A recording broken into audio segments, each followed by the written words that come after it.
안녕하세요. 이번 시간에는 정수와 유리수에 대한 설명을 해드릴게요.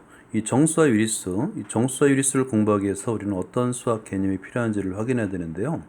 이 하단에 준비학습을 풀어보면 됩니다. 이 준비학습 꼭 풀어봐야 돼요. 자, 1번은 다음 동그라미 안에 작다, 크다, 작다, 같다, 크다 등호 또는 부등호를 중에서 알맞은 것을 써놓으시오는데요. 이건 뭐냐면 대소 비교 한번 써볼까요? 대소 비교. 크고 작음을 비교하는 방법입니다. 예. 여기 잘 안 써지네요 또. 대소 비교 방법을 한번 생각해 보라는 얘기인데요. 일단 소수로 표현해도 우리는 대소 비교를 할 수 있죠. 소수 첫 번째 자릿수가 3이고 소수 첫 번째 자릿수가 2잖아요. 그죠? 그래서 그 자릿수에 맞게끔 비교한 다음에 큰 수를 찾을 수가 있습니다. 자, 그리고 2번 같은 경우는 지금 분수인데 분모가 하나는 10이고 하나는 3이잖아요. 분모를 계산할 때는 분모를 먼저 갖게 해야 됩니다. 이걸 뭐라고 하냐면 적어볼까요? 자, 통분이라고 적어보세요. 통분. 통분은 뭐냐면 어떤 분수를 더하거나 뺄 때 분수를 갖게 만드는 것이에요. 한번 적어볼까요? 자, 분모를 갖게 만드는 것. 이걸 이제 통분한다라고 합니다. 자, 그런데 그러면 어떻게 갖게 만드느냐? 그건 뭐냐면 이 갖게에서의 갖게는 뭐냐면 우리가 이제 앞에서 그 최대 공약수와 최소 공배수를 배웠잖아요. 그죠? 요거는 당연히 최소 공배수입니다. 최소 공배수를 만들어요. 그래서 12와 3의 최소 공배수를 구하면 되는데 사실은 12가 3의 배수잖아요. 그래서 분모 분자에다가 얼마를 곱할까요? 그렇죠. 4를 곱합니다. 4를 곱해서 일단은 같게 만들어주는 거예요. 같게 만들어줬더니 자, 이 값은 12분의 8이 되더라. 그죠? 여기 잘 안 써줘도 양해해 주세요. 그러니까 분모 같은 상태에서 분자를 비교하니까 5와 8이잖아요. 그러면 8이 더 크다. 이렇게 비교할 수 있는 겁니다. 3번도 동일해요. 4와 10의 최소 공배수를 계산하면 되는데요. 여러분 최소 공배수 계산하는 방법 알죠? 자, 4가 있고 10이 있습니다. 그러면 이렇게 나눠주는 거라고 그랬죠?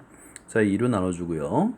그런 다음에 2를 쓴 겁니다. 이거 또 안 써지네요. 자, 2 그 다음에 5 여기 굉장히 좀 프로그램이 뭔가 에러가 좀 많아가지고요.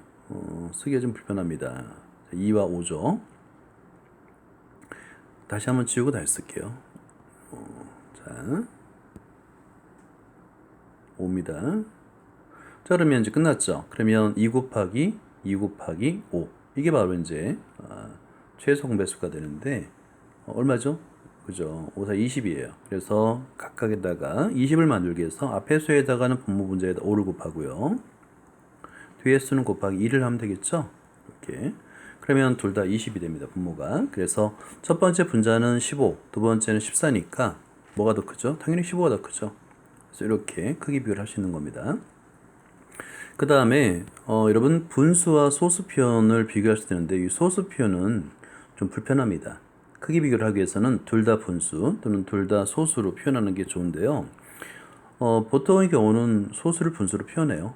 자, 3.5니까 소수점 아래 한 자리죠. 그러니까 10분의 35가 되겠고요. 이거는 이제 바로 앞에다 5를 곱하지 말고요. 기하 분수를 나타내봐요. 이건 이제 분모 분자에서 5로 나눠지니까 2분의 5, 20분의 7에 35 어때요? 같죠? 그래서 이렇게 비교를 할 수 있다. 알겠죠? 이 문제를 만약에 풀 수 있다면 자신 있어요? 한번 해보고요. 자, 그 다음에 2번을 볼까요? 다음을 계산하시오. 방금 전에 통분에 대해서 얘기했었죠? 같게 만들어야 됩니다. 그래서 3과 9 최소 공배수를 구하는데요. 6과 9죠. 6, 9를 쓴 다음에 3으로 나눠주니까 2, 3이 됐죠. 자, 그래서 3 곱하기 2 곱하기 3 곱하기 3이 바로 최소 공배수가 되는데 그러면 자, 앞에 수에다가 6에다가는 3을 곱하면 되겠고요. 3을 곱하고 뒤에 수다가 얼마 곱할까요? 2를 곱하면 됩니다. 그러면 18로 갖게 되죠. 자, 그래서 자, 이퀄 한 다음에 자, 18로 둘 다 같습니다. 그죠? 그런 다음에 3, 15 플러스 2 그러면 18분의 17. 여러분 분수를 쓸 때 한 가지 주의할 게 있는데요. 반드시 기하 분수로만 써야 됩니다. 적어보세요. 기하 분수. 분모와 분자의 소인수가 1밖에 없는 수, 분수. 기하 분수로만 써야 됩니다. 기하 분수 맞죠? 이것도 한번 정의를 한번 적어보세요. 기하 분수란 분모와 분자의 공약수가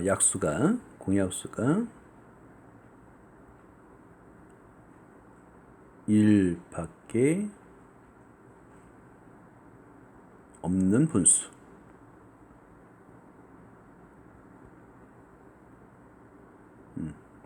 이거를 이제 기하분수라고 합니다. 적어주세요. 자, 그 다음에 곱셈인데요. 곱셈일 때는 우리는 약분이라는 개념을 써요. 약분. 여러분 약분 기억나나요? 약분이 뭔가요? 자, 이것도 필기를 해놓고 한번 써보도록 합시다. 지워지나 볼까요? 네, 지워지네요. 자, 여기에다 약분을 쓸게요. 별표하고요. 약분. 여러분은 교과서 여백에다가 아니면 노트에다 꼭 적어주세요. 약분은 뭐냐면 분모와 분자를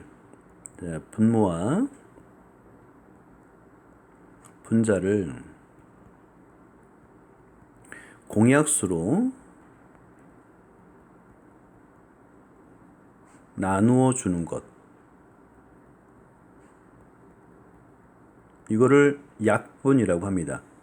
그러니까 어렴풋이 아마 알고 있을 건데요. 정확하게 손으로 적어가면서 한번 외워보세요. 자, 그러면 2번의 문제를 풀 수가 있겠죠. 분모 분자, 여기 2가 있네요. 그러면 1이 되겠고 여기는 4가 되겠죠. 또 4하고 1이 되겠네요. 그죠? 그리고 3, 1, 여기 3. 자, 이렇게 먼저 나눠준 다음에 남은 수들끼리 곱으라는 겁니다. 그럼 분모끼리 곱하니까 15. 분자끼리 곱하니까 1이 되네요. 15분의 1로 계산이 가능합니다. 자, 그 다음에 괄호가 했을 때는 결합법칙이에요. 그래서 괄호 안을 먼저 계산해 줍니다. 따라서 이퀄 1.6과 1.1을 더하면 2.8이 되겠죠. 곱하기 7분의 5인데 방금 전에 설명했듯이 소수 곱하기 소수 표현과 분수 표현 같이 쓰면 불편해요. 그래서 하나로 통일해야 되는데 보통 분수로 통일합니다. 28은 10분의 28이 되겠고요. 곱하기 7분의 5인데 10분의 28이 기하분수가 아니죠. 그래서 이때 약분하는 거예요. 일단 2로 나눠주니까 5, 14. 그리고 여기서 또 하나 5와 5가 또 나눠지죠. 1, 1, 7, 1, 2. 이런 식으로 약간 복잡하지만 다 나눠 떨어져서 간단하게 2가 됨을 알 수 있죠. 자, 이제 4번 같은 경우는 헷갈리는데요. 여러분 무엇부터 계산할까요? 여러분 뺄셈을 먼저 하면 안 됩니다. 나눗셈이나 곱셈을 먼저 하는 거예요. 알겠죠? 굉장히 중요합니다. 나눗셈, 곱셈이 여러 개일 때는 뭐부터 해도 상관없어요. 그런데 우리 나눗셈이 편해요? 곱셈이 편해요? 곱셈이 편하죠. 역수의 곱셈으로 나타낼 수 있어요. 그래서 이거를 좀 정리하겠습니다. 뭐냐면 이퀄하고요. 3 마이너스 괄호를 해주세요. 그리고 2분의 3 곱하기로 바꾼 다음에 역수의 곱, 즉 3분의 5로 바꿉니다. 그 다음에 0.4인데요. 아무래도 우리는 분수가 편하다 그랬죠. 10분의 4 이렇게 한번 써보세요. 그러면 좀 더 명확하게 우리가 식을 이해할 수가 있습니다. 그리고 이제 분모 분자에서 여기 3, 3 나누어지네요. 그죠? 그러면 3 마이너스 2분의 5 그다음 곱하기인데요. 이것도 이제 기하분수 나타내니까 5분의 2가 되겠죠. 자, 5분의 2. 이것도 이제 아예 분모 분자에서 약분이 다 됩니다. 1이 되겠네요. 자, 따라서 3-1이 돼서 2라고 이렇게 풀이 과정을 정확하게 써야 됩니다. 어렴풋하게 계산하면 안 돼요. 자, 그 다음에 자, 일단은 정수와 유리수에서 첫 번째 성취 기준. 자, 밑줄, 별표, 메모 굉장히 중요하다고 그랬습니다. 밑줄을 그을 때는 반드시 자를 대고 그리라고 그랬죠. 성취 기준은 양수와 음수, 정수와 유리수의 개념을 이해한다. 우리 안다고 생각하지만 사실은 정확한 개념을 이해하는 건 아니에요. 정확하게 잘 봅시다. 정수는 무엇일까? 다시 한번 밑줄 긋고요. 정수는 무엇일까? 이번 시간에 정확하게 알기 바랍니다. 탐구해 보시다를 보면 오른쪽은 어느 지역의 3월 주간 날씨 예보를 나타내는 것이다. 자, 밑줄 그어볼까요? 3월 주간 날씨 예보. 최고 기온이 0도씨보다 높은 날은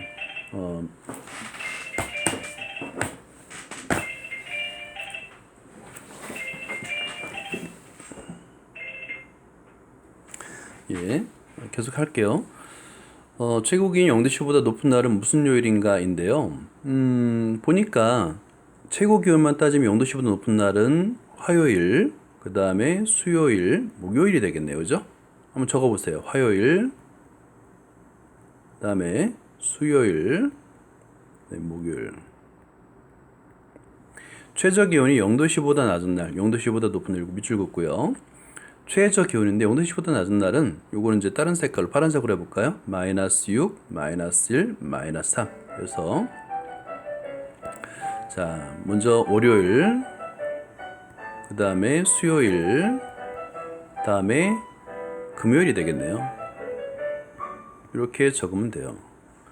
자, 계속 이어서 할게요. 기온을 나타낼 때 0°C를 기준으로 영상은 플러스, 영하는 마이너스를 붙여서 우리가 사용하잖아요. 그죠? 이 대표적인 예예요.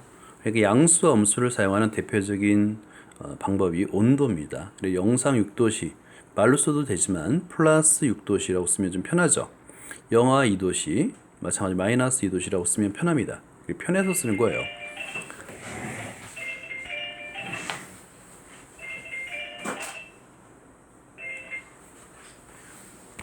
자, 계속 해볼게요. 영상과 영어뿐만 아니라 이익과 손해, 증가와 감소 등과 같이 서로 반대되는 성질을 양을 각각 수로 나타낼 때 플러스. 그렇죠. 이렇게 한번 이것도 밑줄 그어볼게요. 자, 영상과 영어뿐만 아니라 이익과 손해, 뇌물 해볼까요? 그 다음에 증가와 감소 등과 같이 서로 반대되는 성질을 지닌 양을 각각 수로 나타낼 때 우리는 플러스와 마이너스를 사용합니다. 그럼 편리하죠. 플러스를 양의 부호, 그 다음에 마이너스를 음의 부호라고 하며 플러스 6, 양의 6, 마이너스 음의 2 이렇게 읽거나, 근데 사실은 양의 6이나 음의 2라고 있는 거는 약간 좀 불편해요. 뭐 영어를 사용하는 게 좀 편하죠. 그래서 플러스 6, 마이너스 2라고 읽어도 됩니다. 자, 보기를 한번 읽어보고요. 볼까요? 300원의 이익. 자, 이익 동그라미 해볼까요? 그러면 플러스로 하면 되겠죠. 만약에 손해는 어떻게 될까요? 마이너스라고 쓰면 됩니다.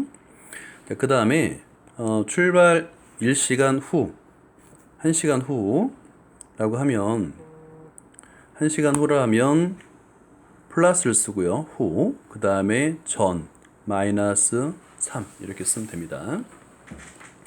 자, 그리고 다음 네모안에 알맞은 수를 양의 부호 플러스, 음의 부호 마이너스를 사용하여 나타내시오인데요.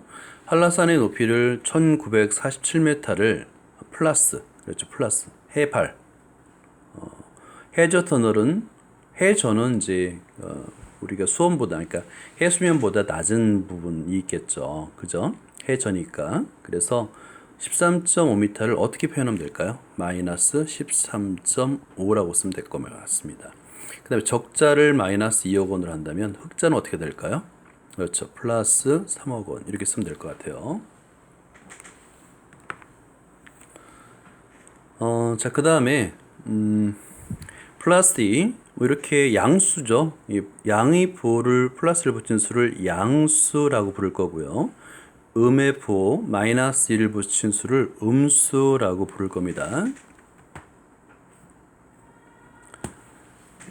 자연수 1, 2, 3, 4에 양의 부호 플러스를 붙인 수, 이렇게 플러스를 붙이는데요. 이 양의 정수라고 하고요. 음의 부호를 붙인 마이너스 1, 마이너스 3을 음의 정수라고 부를 거예요. 또 양의 정수도 아니고 음의 정수도 아닌 분수가 있죠. 자, 그러면 그 분수는 양의 정수 0, 양의 정수 이 0이 빠져 있어요. 그래서 양의 정수 0, 음의 정수를 통틀어 정수라고 부를 겁니다. 정수형. 자, 그러면 이 아래 표가 있는데요. 자, 표. 별표를 3개를 해두고요. 그리고 보통 양의 정수는 자연수를 우리 양의 정수라 불러요. 그래서 정수는 첫 번째 양의 정수, 즉 자연수, 그 다음에 음의 정수, 그리고 0, 이 3개를 포함해서 정수라고 씁니다. 따라서 0은 양수도 아니고 음수도 아니에요. 자, 이번 다음 수 중 양의 정수와 음의 정수를 각각 찾으시오인데요. 여러분 금방 찾을 수 있겠죠. 플러스 기호는 생략할 수 있어요. 먼저 양의 정수 한번 적어볼까요? 양의 정수, 그 다음에 음의 정수, 이거 적어두고요. 양의정수는 플러스 5, 그다음에 8. 0은 양의정수도 아니고 음의정수도 아닙니다. 그래서 플러스 9가 되겠고요. 음의정수는 마이너스 2, 네, 마이너스 4 이렇게 적으면 되는 거예요. 여기까지입니다. 감사합니다.